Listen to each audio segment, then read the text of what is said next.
how did you ever like think about your mental health or that balance where like, can you take time for yourself? Well, I would say that, probably, one of the harder periods I had in my life was, near the end of my time at the newspapers, going to NFL Network, still single. You're in your mid-30s. Yeah. I moved into New York, and that was a tough time just because I thought at that time that you just moved to New York. I grew up in New York. Oh, all my friends are back in New York. But what I didn't account for was the fact that, like, yes, my friends are back, but my friends are now married. They have kids. They've made other friends.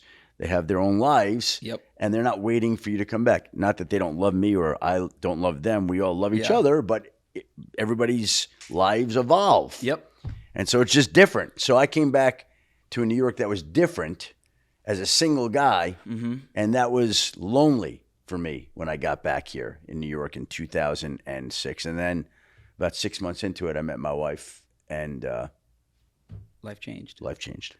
The point about being lonely, I mean, you obviously know a little bit about my story, me talking to you beforehand and maybe doing a little bit of research, but what you just described is easily like my rock bottom, where I went back to Cincinnati. All my friends are here. I get to cover the team that I grew up loving, but everyone's married. They all have kids. They all have everything that I want. And I don't. And it put me at a point where I, unfortunately didn't want to live anymore. Thankfully got help. And I was an alcoholic. I'm sober now. Like, there's just so many things that I went down that rabbit hole. What were some of those darkest days for you moving back to New York and feeling that loneliness and realizing it? I was living in New York City, and you'd think, I'm working for NFL Network at the time. You'd think, oh, this is a great life. You're covering the National Football League. You're working for this network that just got started. You're a sideline reporter. I love to point out, for their very first Thursday night games, the broadcast team was Brian Gumbel as the play-by-play man. Wow. Chris Collinsworth as the color commentator, and me as the sideline reporter. That was back in 2004, 5, 6, whatever it was. So we're talking 20 years ago. And again, I should have been really happy. And I just felt like there were things missing in my life. I just felt like, okay, my friends have moved on personally. Their personal lives have advanced to an area that I had hoped to get to. And I don't know. It's not an easy time. It's not easy to be 31, single, trying to establish yourself. Your friends are getting like that. That's a hard time, and there are a lot of hard times for a lot of people in a lot of walks of life. Right. But that was a tough chapter for me. It's a tough chapter for you. I'm sure it's a tough chapter for a lot of people. And the only thing I could say is, all you can do is you stay at it, and you have to know and believe that brighter days are coming. And they will. They will. And I think I always looked for, love or satisfaction from things outside of myself, whether it be a sports job, a woman, a relationship, family, friends. And until you have that like satisfaction and pride in being you and not like looking for things outside of yourself, do you think you found that before you met your wife when you were in those low points? I don't know. You're just looking. I know that there was a certain calm that I felt when I met my wife that I hadn't felt before. So I think if I hadn't found it, she helped bring it out. I think I was certainly looking for it. What came first? Hard to say. Yeah. Very deep philosophical discussion. Sorry, that's the point of the show. My bad. Yeah. I'd have to go back into my journal that I've been keeping to see, if I wrote something like that documented exactly. Do you journal? I've journaled every single day of my life since 1990. Why do you pick that as what you go to being a writer, like naturally? It's therapeutic. Yeah. It's people like to exercise every day, right? Yep. I think that's a mental exercise to write in your journal. And like literally, I have every day. Like it's lengthy. Yeah. And there's not a day that's missing. Every single day since 1990. Do you go back and read that journal when you're Sometimes. maybe having a tough day or something's going on?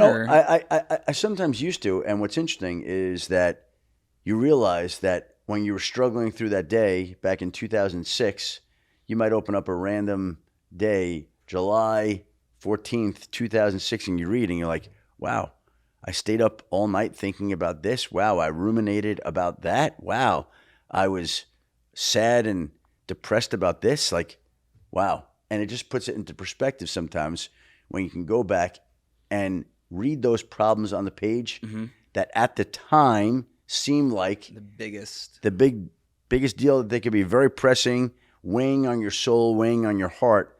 And you look at it and you're like, wow. Like, I'm sure there were nights that I lost sleep that the woman Susan didn't call me back. And I'm like, Susan? Who's Susan? Yeah. I don't even remember who Susan is anymore. Right. So, I mean, it just shows you how we all grow and evolve over time. But I also would recommend to everybody to keep a journal all the time. It is therapeutic. I write notes in my phone, which isn't as therapeutic as writing it out, but journaling, obviously in the mental health space, is a great coping mechanism and something that can help you. You mentioned the two words, sad, depressed. Is there, and again, I'm respecting the boundaries. If there's things that you don't want to talk about, totally okay. When you look back at those days in 2006, 2005, you mentioned writing the journal, maybe feeling something in there. Was that loneliness that crept in the most? Were there other things that crept in, or no? It's all those things. It's at that point in time, 2005. So how old am I? I'm in my mid 30s.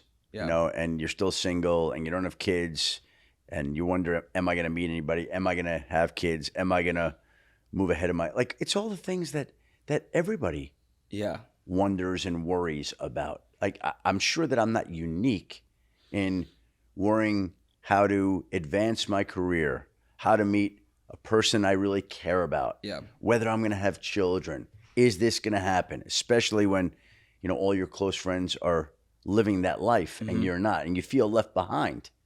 And it's not left behind. You think it is at the time. Yeah.